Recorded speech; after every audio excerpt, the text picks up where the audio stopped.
For this demonstration, our scenario is that a manager over the technical writing department is requesting a new employee. They've had growth and they need to add additional personnel. So I'm first going to go to the recruiting section and look to see, do we have a candidate template for a technical writer? We do, and I want to review it. I'm going to review the description, any comments about the job to make sure it's still applicable, the notes that we have that are going to apply to each candidate going through, talking about the interview questions and who they're managed by, questions you can't ask, things like that. Then I'm going to go through the workflow. The task section is going to walk me to the workflow that we're going to take every candidate through an interview 1, then a writing project, then interview 2, verification history, employment history, aptitude test, and so forth, all the way down to peer lunch and a reference check.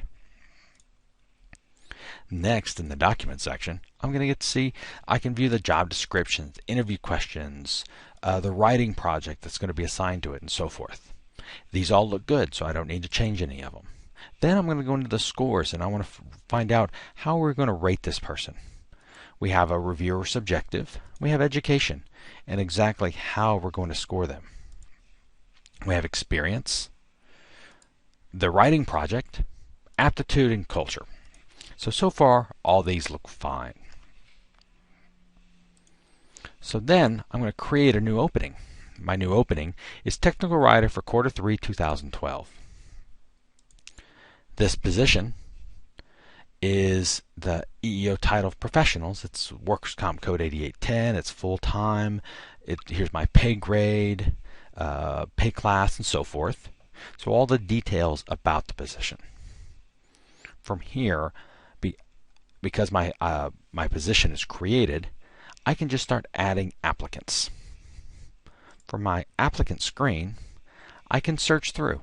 I can search for people with prior experience or whatever I'm looking for. So for example, Josephine is someone that I want to add to my candidate pool. So under candidates, in their candidate section, I could click add, or I could do this from the candidate screen itself, and you can see I've already added this person to this job opening. So now in the candidate section, I'm going to view this position, and it's going to show me all the people we currently have in this candidate pipeline. I can click on each one to view their notes, view what stage of the process, how many items, which items have been completed, and so forth. I can view their details if I've added any additional notes. And then lastly, I can view the scores for each person.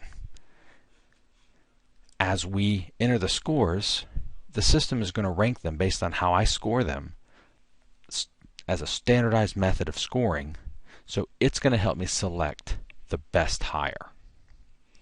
Once I'm ready to hire, all I have to do is click Hire, and now this employee automatically flows into the new employee workflow for the payroll or HR department next time they go into the new employee section.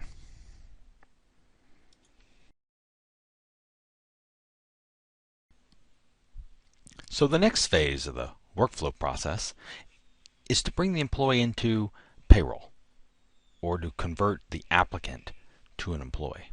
So I go to my employee section and go under actions and click new employee, and this will search for any employees, any applicants that have been marked for hire. And then from here I can select them and click OK and just walk through the new hire process, the new employee process as before, fill in all of the rest of the information. All the applicant information rolls over, all my name, address, documents, skills, tasks, notes, everything there rolls over, and then I just get to fill in work group distributions and pays, deductions, things like that.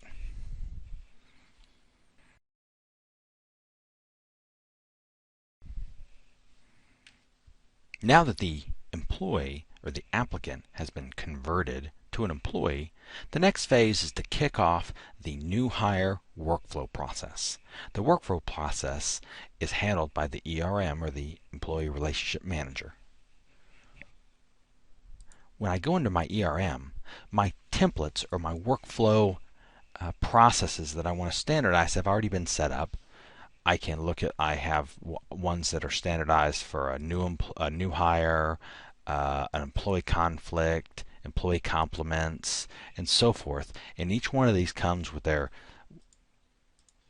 all the notes associated that I need, goals for a new hire, the tasks, or all the different tasks associated and assigned to the correct people automatically for all the steps that we need to do to bring in a new hire, and then all the documents associated with it. They're W-4, I-9s, handbook acknowledgement forms, and so forth, all built into this one workflow. So then I would go to my ERM manager and say new ticket from template. It's a new hire ticket, and I would choose my employee. We'll say it was Linda Clinton for this example, and then just go through,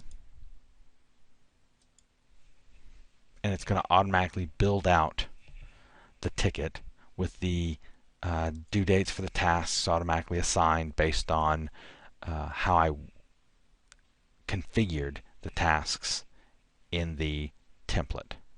And so then all my tasks are automatically assigned to the correct people.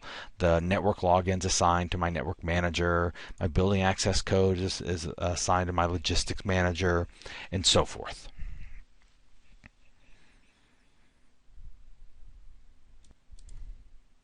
If I want the manager to participate in this new employee workflow, I just click Show to Manager, and I can apply it to all the different items and save that. And that will automatically, now this ticket will show up in Manage Yourself service for that manager.